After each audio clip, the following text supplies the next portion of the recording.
Will you be disqualified as a director if your company goes into liquidation? The answer is nobody can tell you that. Okay?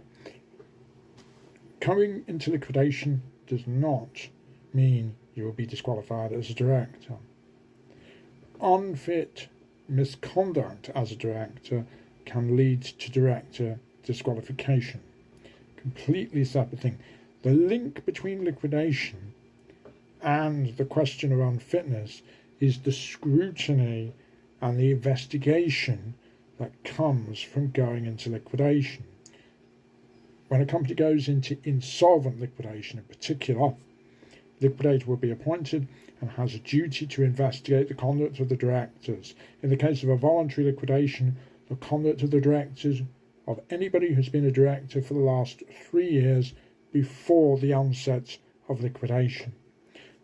The consequence of that scrutiny in examining what has happened in respect of the demise of the company and in respect of the director's conduct, that is what determines whether a director is ultimately likely to be disqualified, not the mere fact that a company unfortunately has failed and cannot pay its debts and when they fall due. Now, it's not the liquidator's decision as to whether the director is disqualified. The liquidator simply, in the case of a voluntary liquidation, issues answers to questions submitted to them by the Insolvency Service. Now, the Insolvency Service is one of the dominating prosecution bodies in relation to director disqualification. However, whilst they are the prosecuting authority in most cases, and they will look at a voluntary liquidation report, or in the case of compulsory liquidation, they will look at the official receiver's report, they do not decide either whether or not a director is subject to disqualification for a period of time as such. They will prosecute if they think it is in the public interests, but they do not determine ultimately who is disqualified and who isn't. They determine who they initiate proceedings against, which is a completely separate point.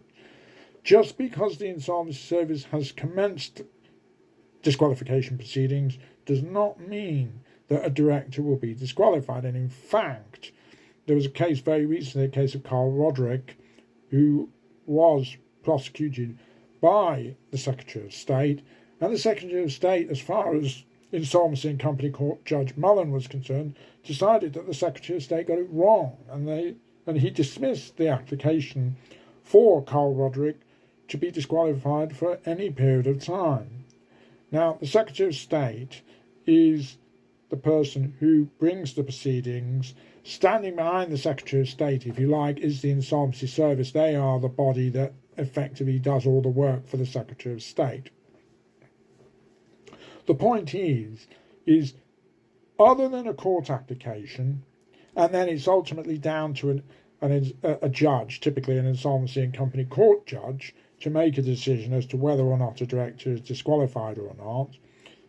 The only other way in which a director is disqualified other than through a formal court process is by agreement. So the reality of it is that for the vast majority of cases, it is actually the director in conjunction with the Insolvency Service that determines whether or not the director is disqualified. In other words, the director participates in the decision. They either agree partially or wholly or whatever with the case put to them by the Secretary of State.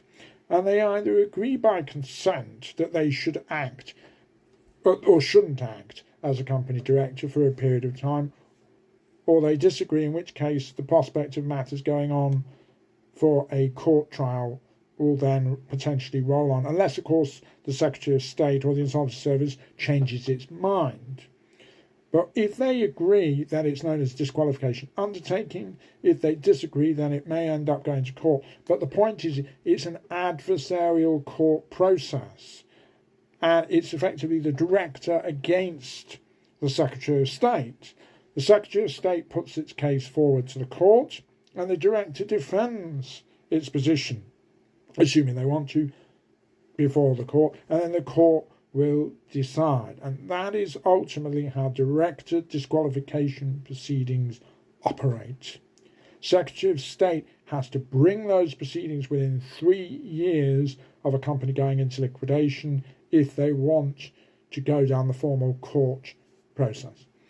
Questions, queries, concerned, give us a shout. We know insolvency inside out.